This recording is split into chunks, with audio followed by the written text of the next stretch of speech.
നോക്കു പത്മിനി, ആടയോടോ ആഭരണങ്ങളോടോ ഒരിക്കലും എനിക്ക് ഭ്രമം തോന്നിയിട്ടില്ല. അമ്മ നിർബന്ധിച്ച് കയ്യിൽ തന്നപ്പോഴും ഇടണ്ടെന്ന് തന്നെയാ ഞാൻ തീരുമാനിച്ചത്.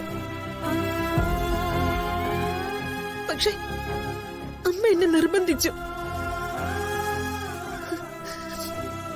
അതിന്റെ പേരില് എന്റെ മോളെ കള്ളിയാക്കല്ലേ. ഞങ്ങളുടെ കുടുംബത്തിനെ അപമാനിക്കല്ലേ.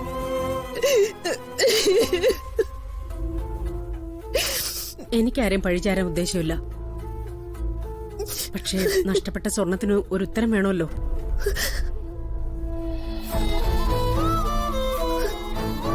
എല്ലാവരോടും കൈകൂപ്പി ഞാൻ പറയാണ്, ഒരു ചില്ലറ നാണയം പോലും വഴിവക്കിൽ നിന്ന് കിട്ടിയ അതിന്റെ ഉടമസ്ഥനെ അന്വേഷിച്ച് കണ്ടുപിടിച്ച് അത് തിരിച്ചു കൊടുത്താലേ സമാധാനം കിട്ടൂ എന്ന് കരുതുന്നവനാ ഞാൻ. ഇത്രയും കാലം ഞാൻ പൂജിച്ചാരാധിച്ച ദൈവങ്ങൾ സാക്ഷി, ഞങ്ങൾ ഒരു കളവും ചെയ്തിട്ടില്ല. അത് ഭഗവാൻ കൃഷ്ണൻ തന്നെ തെളിയിക്കും. ഓ, കൃഷ്ണൻ തെളിയിക്കുമ്പോ തെളിയിച്ചോട്ടെ തിരുമേനി. ആദ്യം കട്ട മുതലിന്റെ ബാക്കി ഇങ്ങോട്ട് എത്തിക്കാൻ നോക്ക്.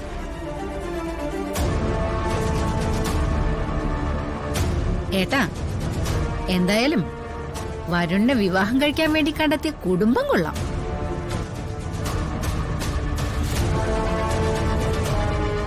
ആദ്യം കേറി വന്ന ഒരുത്തിയെ വെച്ച് അച്ഛനും അമ്മയും ഒരുപാട് പയറ്റിയതാ. അവള് പിന്നെ പണമായിട്ട് വാങ്ങിച്ച കുടുംബത്തിലെത്തിച്ചത്. അടുത്തവക്ക് പിന്നെ അത് പറ്റില്ലല്ലോ. ഇവള് നിഷ്കളങ്കയല്ലേ.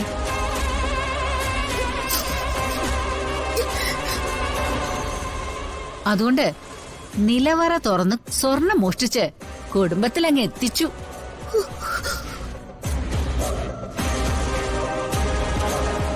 ഇങ്ങനൊരു കുടുംബത്തിന് സംബന്ധം ഉണ്ടാക്കുന്നതിനേക്കാൾ നല്ലത് വരുൺ ജീവിതകാലം മുഴുവൻ കല്യാണം കഴിക്കാതെ ഇവിടെ നിൽക്കുന്നതായിരുന്നു.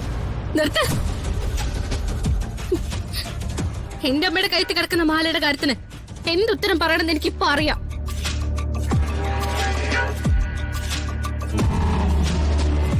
പക്ഷെ ഒരു കാര്യം സത്യം, ഇവിടെ നിലവറയിൽ ഇരുന്ന ഒരു മാല ആരും അറിയാതെ എന്റെ അമ്മയുടെ കഴുത്തിലേക്ക് എത്തണമെങ്കിൽ അതിന് പുറകിൽ ഒരു ചതി നടന്നിട്ടുണ്ട്.